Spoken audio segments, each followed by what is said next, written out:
Welcome back to another episode of the Aquademia podcast. I'm your host, Justin Grant. And I'm Maddie Cassidy. And today we have a super fun episode for you featuring Kelsey Meyer of the Nature Conservancy.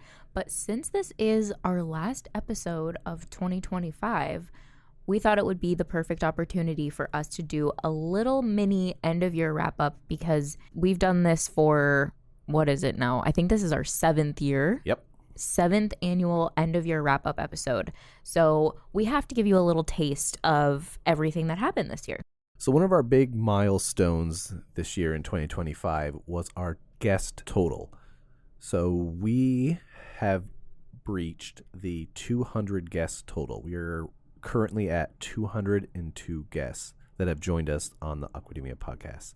And that crept up on us. I think we were putting some of these statistics together, and we should have celebrated on air. Yes, when we had our 200th. Right. And I think that would have been Amanda Leland. I think that she was our 200th. So that's just like such an amazing milestone. And I was listening back to past end of year episodes to prep for this. And I remember last year we talked about how we were at 188 and it was probably going to happen in 2025. And it's just surreal to think that it's actually happened, and to think about how we have listened to 200 different perspectives of people sharing their stories, of experts talking about important subjects and new innovations. We've just been able, you and I, to listen to so many amazing people. Right. It's such an honor. So one other big thing that happened this year is we actually saw a huge increase in the number of downloads per episode. We have seen a 28% increase this year over last year. So the podcast just continues to grow. The only way that that's able to happen is because of our listeners. So we just want to send a huge thank you to everyone that's listening to this episode, because thanks to your support, Justin and I are able to do this really cool project. We had an average episode length of 36 minutes. I don't know what that statistic was last year, but my guess is it's probably right around there. Yeah, we're pretty consistent with that. So our top episode of the year, which was kind of surprising to me, and I'm pleasantly surprised to see it, was our episode from January, the country spotlight of Colombia's seafood evolution, responsible practices, small producers, and global markets. And this is just so relevant because we had our Responsible Seafood Summit there this year. All right, top countries for 2025. Well, first, let's talk about 2024. So last year, our top 5 countries were United States, Canada, Japan at number 3, China, and at number 5, India. Okay, so that was a big shakeup from previous years. That was already kind of crazy. 2025 was another shakeup. So 3 years in a row, we've seen a shakeup. So this is what we have for top countries in 2025. Number 1, China. Number 2, Hong Kong. Number 3, United States. 4, UK. And 5, Singapore. I think this is the first time that both Hong Kong and Singapore are even in the top 10, let alone the top 5. So we saw a huge switch up this year, and it's really cool to see countries that aren't predominantly like native English speakers. I love that. Okay, and then before we get into what you can look forward to in 2026, I always like to look back on our episodes and pick out what a few favorites were to, if you missed the episode, it's a perfect opportunity for you to go back and listen. One episode that really meant a lot to me was Reviving Oceans and Fisheries with Amanda Leland of Environmental Defense Fund. And that was a huge moment for me because as a college student, I studied so much about the Environmental Defense Fund and specifically with oceans and food systems. So it was just so amazing to get to have a conversation with Amanda, who's the executive director of EDF, and hearing her story about her new book that just came out a few months ago. It was just really cool to get a behind the scenes chat with her. And I'll make sure to have a direct link to Maddie's favorite 2025 episode, as well as mine, which was the Pine Island redfish. So that was regenerative aquaculture with Megan and Tom Sorby. That one just stood out to me because those two individuals are so easy to talk to. After 1 minute of talking to them, I feel like I've known them my whole life. Totally. And it was such an easy flowing conversation. There were so many laughs during that episode. Yeah. Things that stood out to me in that episode that I just still remember was Tom talking about how they picked their location just by using Google Earth on his computer and just looking for any area within Florida that wasn't overly populated. But I think what really stood out about this episode with Megan and Tom was just how honest they were about the challenges that they're facing in aquaculture. Yeah, that was a great episode. It definitely stood out to me as well. It's really hard to pick a favorite episode because it feels like now that we only do 12 episodes a year, every episode like really packs a 100%. punch. So lastly, I want to talk about new ideas that are going to be coming in 2026. Yes, I feel we've got some stuff up our sleeves. And we do every year. I think around October, November, Maddie and I kind of put our heads together and look at statistics, look at what the podcast industry is doing, what's trending, and we look at things that worked, things that didn't work, in ways that we can just get more creative to get our show out there. Yes. So there are 2 new components that we're going to be implementing in 2026.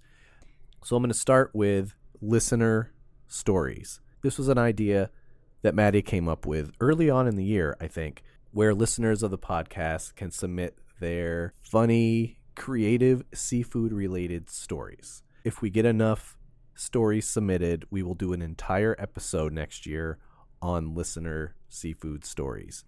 Yeah, and the thought process behind this is we wish that we could get every person in the seafood industry on our show, but there's just not enough time. There aren't enough episodes for us to be able to do that. So if we can get snippets from people, like 2 minutes long stories that we can compile, it just gives a nice flavor. And we always love hearing from our listeners. That's like one of the highlights for me of doing the podcast is hearing from listeners. So I'm really excited about that for next year. The other thing that Justin mentioned, the second item that we're going to be investigating next year is actually a pretty big change, and we are really, really excited about it. We are going to be starting a video component of the podcast. Right. So we've seen on social media, like, video podcasts are really just having a moment right now. And if that's a way that we can get the good word out about the amazing things that the seafood industry is doing, that's something that we want to do. Right. We're going to renovate the studio to make it video friendly, appealing. Yeah. So we'll be working on that probably in the next couple weeks so that when we get back in January, we will be hitting the ground running with our video component. So we'll have more updates as that progresses. But those are really 2 key ideas that we really want to implement in 2026. Yeah, so before we close out this intro, we just want to do a huge thank you to all of our listeners once again. We couldn't be doing this without you, and we do this for you. So just thank you so much for taking the time to listen to what Justin and I have to say, what our amazing guests have to say. It really means a lot. So before we get into our episode with Kelsey, I want to remind everybody that if you want to reach out to the podcast, we do have an online form located at globalseafood.org/podcast. We are on social. We are on X. Find our handle at Aquademia Pod and give us a follow. And if you like the podcast, then the best way to stay in touch with us is by subscribing to the podcast on whichever podcast platform you listen to us on. So be sure to do that. We'll see you at the end.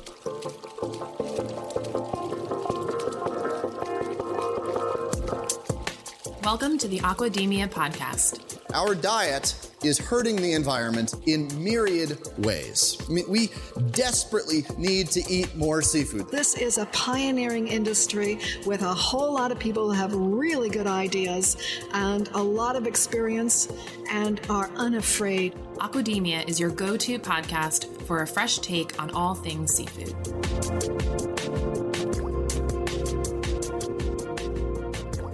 Kelsey, thank you so much for joining Maddie and I in the Aquademia podcast. How are you today? I'm great. How are you guys doing? We're good. We're excited to have you on. Yeah, I'm excited to be here. Thank you for having me. So to kick things off, Kelsey, could you give us a brief introduction on who you are and what you do? Yeah, so I'm Kelsey Meyer. I'm the Coastal Conservation Coordinator at the Nature Conservancy for the New Hampshire chapter. The Nature Conservancy is a global nonprofit, so we're kind of all over the place. But here in the US, almost every single state has their own state chapter, so I'm part of the Mm-hmm. New Hampshire chapter. So how I got here, I was at the University of New Hampshire and I was getting my PhD in marine biology, and my research focused on how green crabs are kind of interacting with oysters in Great Bay Mm-hmm. Estuary. And through my time at the University of New Hampshire, I used to partner a lot and volunteer myself at the Nature Conservancy and help out with their oyster restoration work, sort of the implementation of it. And I would actually volunteer at some Spat County events as well. So I was pretty involved with Nature Conservancy during my time at UNH. And Mm-hmm. then I started working there 2 days actually after I graduated Oh, from wow. UNH. So I was kind of just, jump right into Wasting it. no time. Yeah. Yeah. That is so awesome. That's really cool that you were able to form such a connection during your PhD program with Yeah. the Nature Conservancy and have it like naturally progress into a job afterwards. Yeah, exactly. So it's been a really nice transition and a really great place to work. So, for our listeners who might not be familiar with TNC's work specifically in New Hampshire, so Justin and I, our office for Global Seafood Alliance is located right on the Great Bay in Portsmouth, New Hampshire, in Newington specifically. So we are neighbors, and we Yeah. actually volunteered a few months ago to do some spat counting for oysters a few months ago over the summer. Yeah. And so we met Kelsey in person and we were like, this is such an amazing program. We would love to have you on the podcast. So we're so excited to have you join us today. So for our listeners who might not be familiar, what is the Oyster Conservationist Program and how does it really engage with local residents like Justin and I? Yeah, so the Oyster Conservationist Volunteer Program, it's been going on since 2006. So next summer we'll have our 20th anniversary, which is Oh, wow. super exciting. So yeah, it's really just incredible how much work has been done in this program. And it's about a 10-week program. It starts about, I want to say, mid to late July and goes to about mid to late September. Mm-hmm. And we work with local residents in the southeast New Hampshire who may have some sort of water access around the Great Bay watershed. So maybe they have a dock, maybe they have a mooring or a boat or some other means of water access. Maybe they belong to a marina that's on the Great Bay watershed. And, we have volunteers who we call it kind of hosting an oyster cage all over Great Bay. So they may live in Stratham, Newfields, Greenland, like Dover, Durham, Newington, Newfields, Portsmouth, Newcastle, so Newmarket. So it's kind of all over the seacoast, which is really great. And it's just folks, again, who have means to water access. You don't need to be a scientist, a marine biologist. You just want to, be someone who's committed to, help improving the health of Great Bay Estuary. And we also have folks and volunteers who maybe don't have water access who can kind of be a part of this program in other ways. So one is spat counting, as you both joined for one of our events. Yep. So we have events beginning of July and throughout the summer as well in August. Because actually, I think it was end of August, we had other folks from the Global Seafood Right. Alliance join us as Right. well, Yep. which was awesome to have kind of two events with you all. And we have events also in September. So we have spat counting events kind of all throughout the summer and kind of beginning of fall as well. And the spat counting events as well, yeah, you don't need to have a science background or anything like that to help out. And these, spat counting events, we post them on Nature Groupie, which has been a really great way to kind of get these events out and have folks from all over the seacoast join these local events and the spat counting events. And I keep saying spat, but to explain to our listeners, so spat is just another word for baby oyster. So they start off as oyster larvae and then they eventually grow to a more visible size called spat. And these spat will kind of grow on different substrate. Our goal is to have them grow on oyster shells themselves. So at these events, folks will kind of come out and count the spat on shell that we have. So that's a really great way to also work with local residents. And lastly, we have oyster community gardens. Like I said earlier, you don't need, private water access in order to help participate in kind of this program and help with our Great Bay restoration work. So we have an oyster garden at the Durham Town Landing, which is right on the Oyster River. And we have these cages set up on this kind of wooden structure, and folks can kind of check on these oyster cages themselves, count the spout and shell, record data, see how they're growing. And so we try to have different ways folks can get involved without necessarily having water access, which is also a great way for folks to get involved. But we try to have different ways for folks to get involved in this program, whether it be hosting an oyster cage themselves, going to a Spat County event, or working at our community oyster garden. Yeah, it's such a good educational experience. I want to backtrack a little bit and talk about your role as a coastal conservation coordinator. So tell us a little bit more about that. Maybe what's a typical day look like? Yeah, so a typical day, I actually would say, really depends on the time of year and honestly the day too. There are some days where I'm in meetings all day. There are some days where I'm out in the field all day. There's some days where it's a mix of both. I will Right. say, in the warmer months, so about May through, and honestly colder months too, because we actually just finished up field work the day Oh, before wow. like Thanksgiving.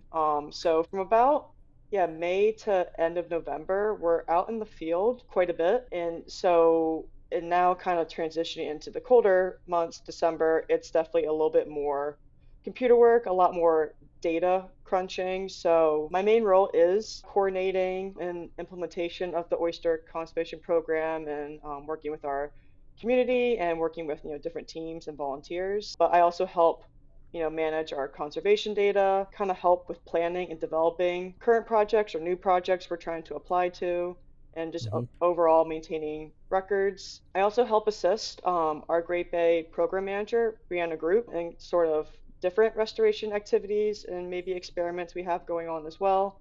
And just in general, kind of act as like a marine voice in internal and external discussions and projects. I try to go to local places and give talks about the different work we do, kind of just help talk about the Oyster Conservationist Program, talk about other restoration activities we have going on. Yeah, so my day to day is kind of different based on the day, time of year, and everything like that. Right. But those are sort of the main activities I do as the coastal conservation coordinator.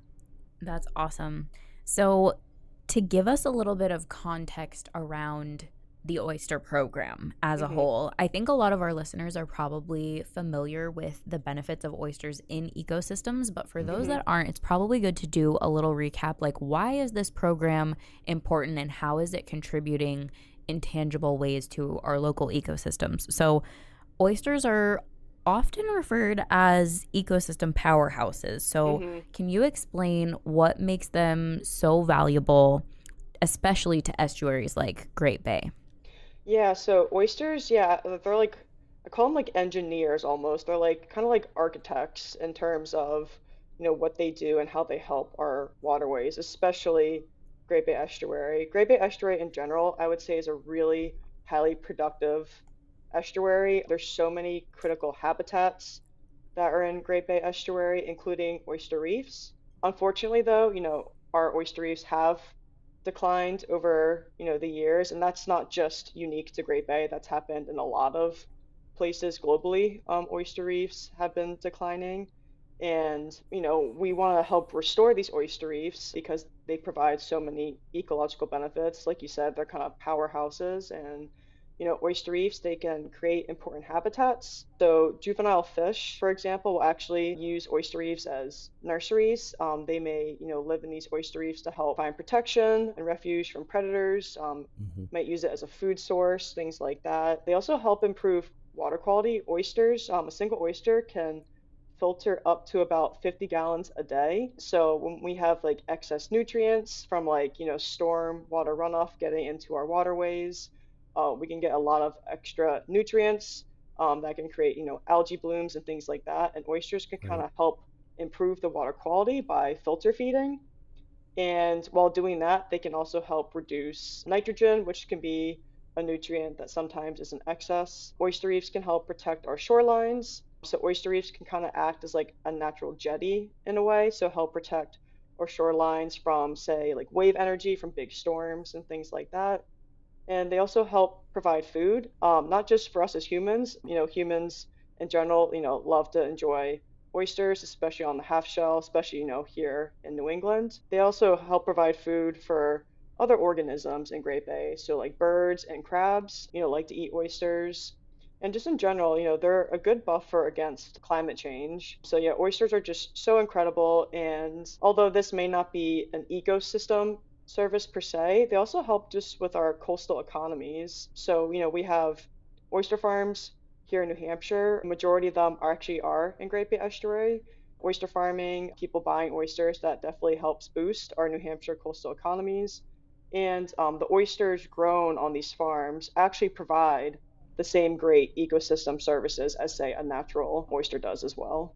We've talked a little bit about this, but part of your work is working with volunteers. So what sort of impacts have you seen this program have on the volunteers and the local community?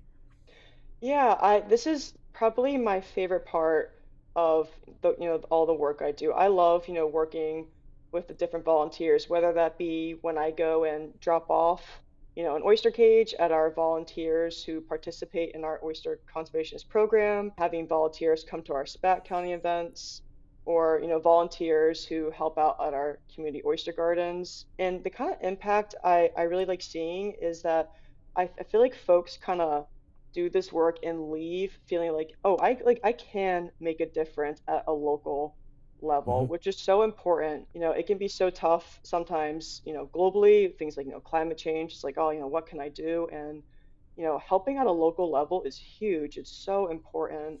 And, I love just seeing all the volunteers kind of get that like jazz, being like, oh my God, like this is so cool. Like I'm helping out directly with oyster restoration work. And folks really are counting the spat on shell. It's so important for us to see how the spat are growing, how are they doing that year. Right. Our volunteers who raise the spat on shell at their docks or moorings or boats, like that's so important to kind of grow that spat and shell. And also it helps provide data for us, like how are they doing that year? Are there certain areas where they're doing better or maybe not so great in? Is it doing better than last year or the year before? And our oyster gardens as well. It's just a great way for folks to kind of at a local level, go to the, Durham Town Landing, see how the oysters are doing, learn about oysters, why they're so important. Right. And I love seeing that. I love, having the community kind of come together and work together with our oyster restoration. And for our oyster conservationist program this year, we had about maybe just over 40 volunteers. And again, it's folks kind of all over the Great Bay watershed. Hmm. And we also have folks who are part of different programs as well. So we have a volunteer who works at the Little Harbor School in Portsmouth. So we have, students getting involved in learning about oysters and helping out with this oyster restoration Wow. work. The Gundalow Company, they host a cage as well.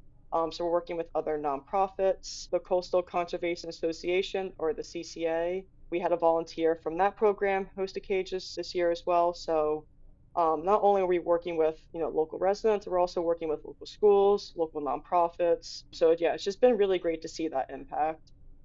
What do participants, and I have my own opinion here because I've done it, but what do participants usually find the most surprising about some of the volunteer opportunities? Like, is there a theme that you've noticed, like certain comments or anything? Oh, it's a great question.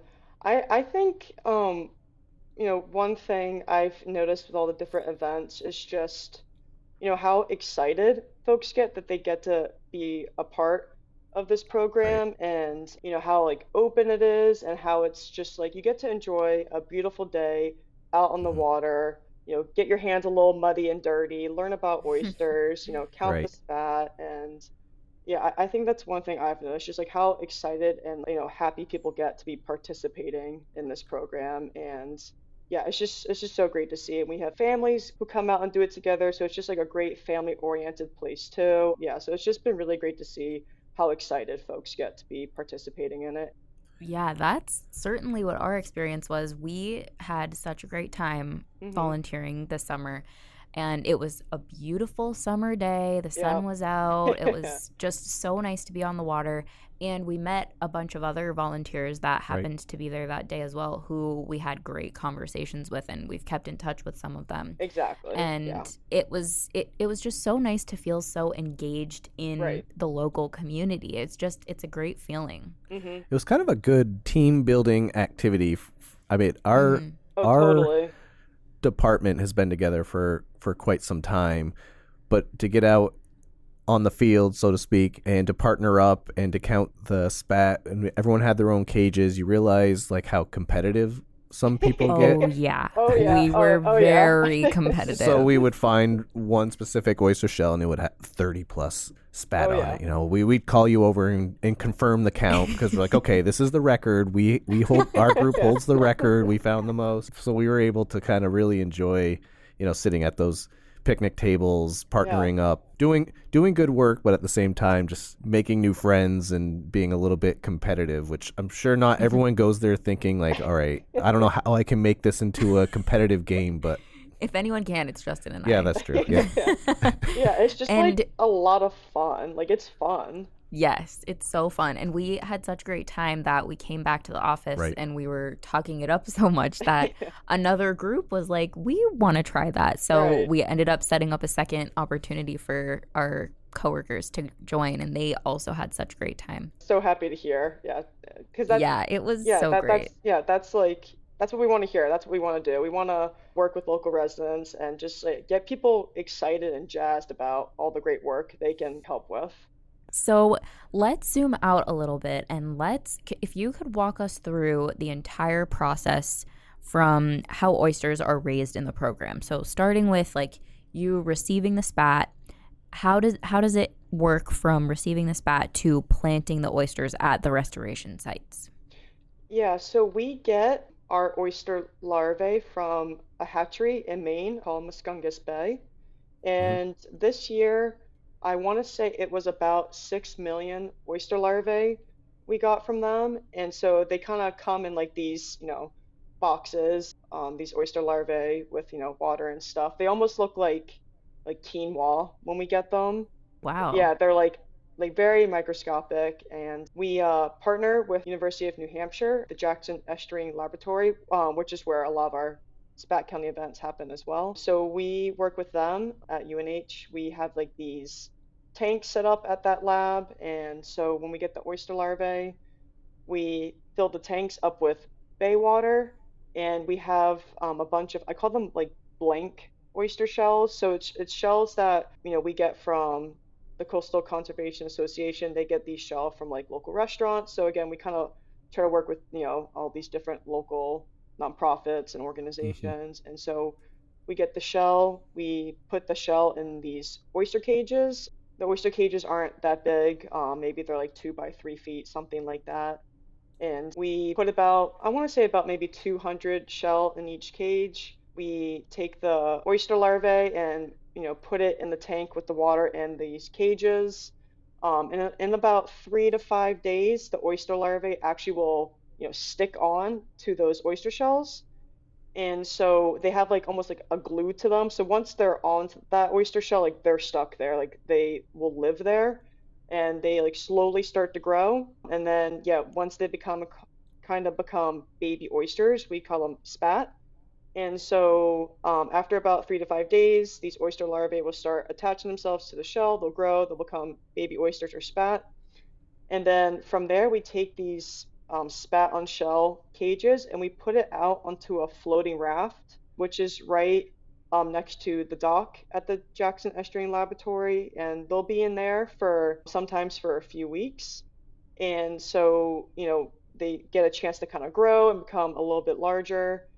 And then we have our spat counting events. So for the spat counting events, for the cages that will eventually go to our volunteers in the oyster conservationist program, we have these cages set up with the spat on shell. Our volunteers will come and count the spat that are on these shell, and at some of these too, they'll actually measure some of the spat to see how they're growing. And then once we get our initial counts, these cages will then go to our volunteers who are going to raise these oysters per se for about 10 weeks. And our volunteers who are part of the Oyster Conservationist program, about twice in the summer, so August and September, they'll count the number of spat on 30 shell and measure about 30 spat as well to see how they're growing, see how many we have. So that's important data for us to see the success of the spat, how they're growing, and how they're being raised and everything like that. And so they do that twice, again, throughout the summer. And then mid to late September, I then go around and collect all the cages they had. And then we have another spat counting event to get final counts and growth to see how they were doing. And then after that, we go out to one of our restoration sites. So for this program, these spat on shell go onto Woodman Point. And so we take all the spat on shell and we put them directly out onto that restoration site. And then the hope from there is to hopefully get wild recruitment. So get, wild oyster larvae to then kind of go over there and hopefully grow oysters to kind of, again, help restore our oyster reefs. I want to ask you about challenges that you're still kind of working to overcome. Yeah, so I think with any sort of project like this, I would say challenges that may or may not kind of always be there, and it might depend on the year too, how, I guess extreme per se these challenges may be, but I would say, funding, resources, capacity, those types of things are always, going to be challenges. There's a lot of steps for restoration. There's planning, permitting, implementation, and you kind of need funding and capacity to kind of do all these steps. Resources, shell can be a limiting factor. We're so thankful for the partners that we have who provide us the shell as a resource, but shell can be a limiting factor. Oysters for restoration, although partnering with our oyster farmers has greatly helped improve that, that can always be a factor as well. And then just some, restoration, like science questions. We've made a lot of great progress in terms of designing sites, creating new partnerships, things like that. But, things we're still trying to, answer, I would say, are like predator dynamics, larval behavior. It can be really hard to understand the behavior of an oyster larvae and like what influences that. And each year, too, the spat might do really well, and there's some years where they might not do so well. And this year we had actually a really great success. I know when I was picking up the cages, all the volunteers were like, "Oh my God, like the spat did like so great this year," which was like so awesome to hear. That made me so happy to hear. But I know there's some years where maybe the spat doesn't do so great. And that can depend on a lot of different factors. That can, it could be like if there's like a big drought, it could be if it's too rainy, and that can greatly change the water dynamics of the bay. Maybe the salinity is too high or low, or maybe the temperatures are fluctuating a lot. And so we're working with a researcher at UNH who's going to go through all the data actually over the past 20 years to try and help answer these questions, like why, certain areas might do better than others, why certain years are better than others. So these are the types of questions that we have, but we are working towards answering these. So, so funding, just questions and resources, those are sort of like the challenges we face. But I think we do a really good job overcoming these challenges. That is going to be so interesting hearing the results of I that know, research I'm so excited. I know you must be so excited to hear about that. Now, some of those, I would call a lot of those factors uncontrollable. Like we can't control the weather. Do you monitor and keep record of water tests and weather patterns and things like that throughout the year? Or? Yeah, so there is a data buoy out in Great Bay that kind of collects things like temperature and salinity, I think even oxygen levels, things like that. And so, the researcher at UNH, she's going to use that type of data to try and track, if those are the factors that may be affecting spat growth, or we're seeing big numbers or low numbers based on the year or the area. So, that data is being collected not directly by us, but through other partners, and we can use that data to help answer those questions. That's really cool. Yeah. Pivoting now to talk about like the broader scale of the Nature Conservancy, how, I'm sure that there's so many different ways, but how does this specific oyster restoration program fit into TNC's work more broadly in New Hampshire and then like as a whole? Like how is it aligning with TNC's mission? Yeah, so in general, the Nature Conservancy, we're kind of a land and water, protection, nonprofit. So all the work we do is to help protect our land and waterways. And, here in New Hampshire, we have a lot of different programs that do help that sort of work of land and water protection. And I guess in general, our, coastal watershed goals, we want to, build smart restoration models. So we want to keep our New Hampshire coastal habitats healthy and resilient, so things like oyster reefs, and we also do salt marsh restoration as well. Again, these, reefs and salt marshes help protect wildlife and benefit our community. So making sure that we're building and implementing smart restoration models, doing work that helps protect people and wildlife. As you mentioned, Justin, weather, nature sometimes throw things our way, like things like Hmm. floods, climate change, things like that. So, we're partnering with communities to kind of use these nature-based solutions that help reduce these challenges we face, flood risks,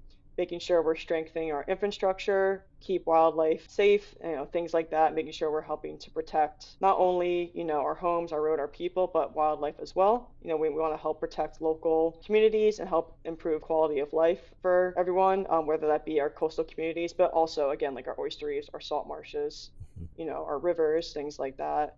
And just working together for conservation. So we really try to make sure we team up with local organizations, community groups, residents, different partners, to share resources, support, high impact projects, making sure we're building these strong networks. Because, when you join forces, you can really do more to help protect land, you can help restore Right. more habitats, and really just create those long lasting benefits for people in nature. And so, yeah, we're really trying to achieve our goal by protecting New Hampshire's coastal watershed. So again, yeah, we're focused a lot on oyster restoration, restorative aquaculture, salt marsh restoration, and just collaboration, for collective impact in the Great Bay Estuary and, overall watershed. Are there any new initiatives you're excited about or anything that you can share with our listeners? Yes, actually, currently, this is actually perfect timing. I'm in the process of, standing up a New Hampshire oyster task force. And, Okay. this task force Oh, is going to be kind of open to really anyone who is either interested or participates in oyster restoration, oyster research. And so we're gonna hopefully have our first meeting in late January.